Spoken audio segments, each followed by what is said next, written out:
حکی اکرام دی دروش دمیاشتی، حکی اکرام دی دروش دمیاشتی، لوړی مقام دی دروش دمیاشتی، لوړی مقام دی دروش دمیاشتی. حکی اکرام دی دروش دمیاشتی، حق اکرام دی دروژه دمیاشتی، لوړی مقام دی دروژه دمیاشتی، لوړی مقام دی دروژه دمیاشتی. الحمد لأهله والصلاة على أهلها وبعد. د حمادیه ښوونیزو ګروپونو ټولو ګډونوالو دا چې د رمضان المبارک بهترینه او سپیڅلې میاشت او په دې میاشت کې مهم عبادت د اسلام یوه مهمه بنا یعنې د روژه نیول کیږي، نو تر ټولو وړاندې اول د دې روژې احکامو ته متوجه کېدل پکار دي. همدا وجه ده چې د دغه میاشتې په مناسبت موږ ځینې ورځني درسونه راپیل کړي دي چې په هغو کې یوه مسله د نیت ده. نیت کول دا په تمامو عباداتو کې لازم دی، لہذا د روژې دپاره هم نیت کول دا یو لازمي عمل دی. پیغمبر صلی الله علیه وسلم فرمایي انما الاعمال بالنیات، تمام اعمال په نیتونو پورې تعلق لري. نو لہذا یو څوک چې روژه نیسي د دې دپاره نیت چې د عبادت او عادت سره بیل سي، نیت کول لازم دی. اوس د نیت اړوند ځینې ضروري مسائل دي، دا یاد ساتل پکار دي. دغه روژه دا یو هغه روژه ده چې وخت یې معین وي، یو هغه روژه ده چې وخت یې معین نه وي.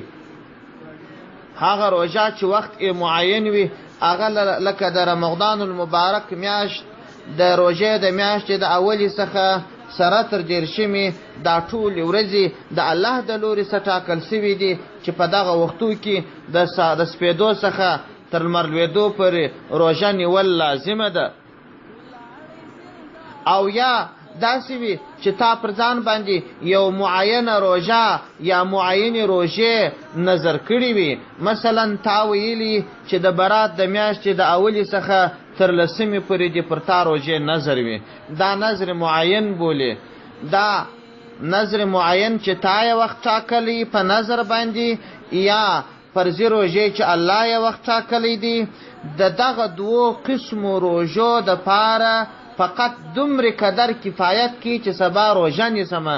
دا نه غواړي چې یا فرضي ده یا نفلي ده یا قضایي ده یا نظري ده. په دغه ورځو کې چې راغلې مازې دومره نیت وکړه، مازې په زړه ووایه چې سبا زه روژه نیسم. یعنې لازمي نه ده چې ته خامخا ووایه چې سبا زه د رمضان المبارک د میاشتې روژه نیسمه، فرضي روژه نیسمه.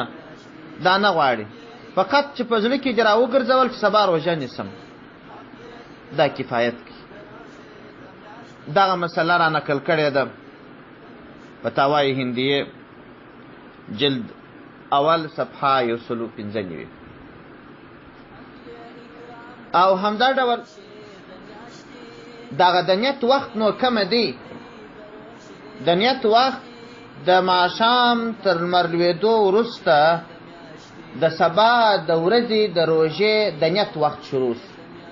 ګوره اوس به اپشن دی که ته د سبا روژې نیت وکړې، دا نیت نه دی سوي، بلکې نیت هغه وخت سوی کېږي چې نن مازدیګر لمر ولوېدی، نو د سبا روژې دپاره ته نیت کولی سې. د ماښام روژه مات چې د نن ورځې وکړي یا د نن ورځې د ماښام لمونځ وکړي، ته کولی سې چې د سبا ورځې دپاره نیت وکړې، کولی سې چې ماخستن یې وکړې، کولی سې چې د شپې پر 12 بجې یې وکړې، کولی سې چې په پیشلمي یې وکړې، کولی سې چې سبا سهار تر لمانځه مخکې یا وروسته یا لمر راوخیږي، حتی د څاښت تر وخته یې لا کولی سي، وروسته یې نو بیا نسې کولی، ځکه ورځ تېرېږي. او بله مسله ده، که چیرې په خوله باندې ته د نیت الفاظ ووایه خو ډېر ښه، که نه په زړه کې مازې قصد وکړې دا هم کفایت کوي. او همدا ډول که هېڅ نیت ونه کړې، صرف پیشلمۍ وکړې، دا پیشلمۍ دا هم یو ډول نیت دی. خو ښه خبره دا ده چې الفاظ یې وویل سي. الفاظ یې ډېر اسانه دي. سبا د خیره پر زه روژه نیسم، دا په خوله ووایه. یا عربي الفاظ یې داسې دي، وبصوم غد نویت من شهر رمضان، داسې الفاظ ووایه، دا نیت. او بله مسله ده چې یوه ښځه که حائزه وي، په حیض کې وي، یا یو سړی جنوب وي، کولی سي چې نیت وکړي، سهار تر لمانځه وروسته غسل وکړي. ښځه د هغه موده یې پوره ده، د شپې لا په حیض کې ده، نیت یې وکړي. د دې حیض په جریان کې د دې نیت صحیح کېږي. کله چې سپېدې وچاودلې، وروسته بیا غسل وکړي، پاکه سي، هغه روژه یې صحیح ده. یا یو کس د جنابت په وخت کې نیت وکړي، نیت یې صحیح ده. او همدا ډول که چیرې یو سړي نیت وکړي، ماخوستن تر خوراک وروسته یې، تر نیت وروسته یې بیا خوراک وکړي، بل نیت نه ځینې غواړي.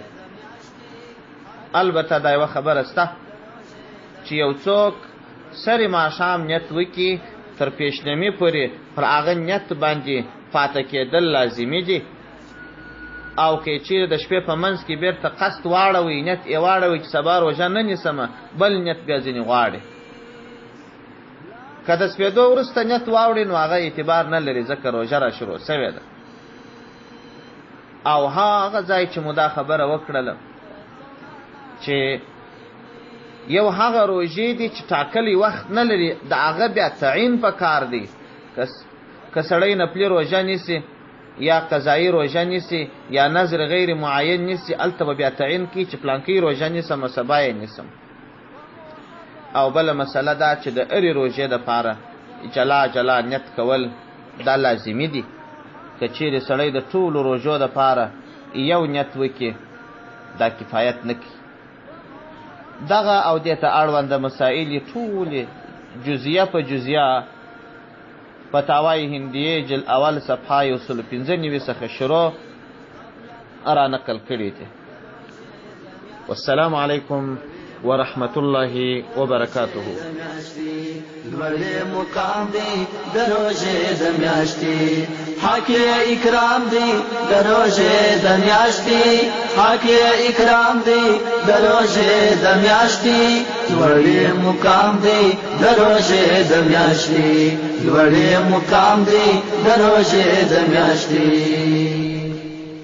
مخ کا سرمان سړک په اوجس روشان، مخ کا سرمان سړک په اوجس روشان، مخ کا سرمان سړک په اوجس روشان.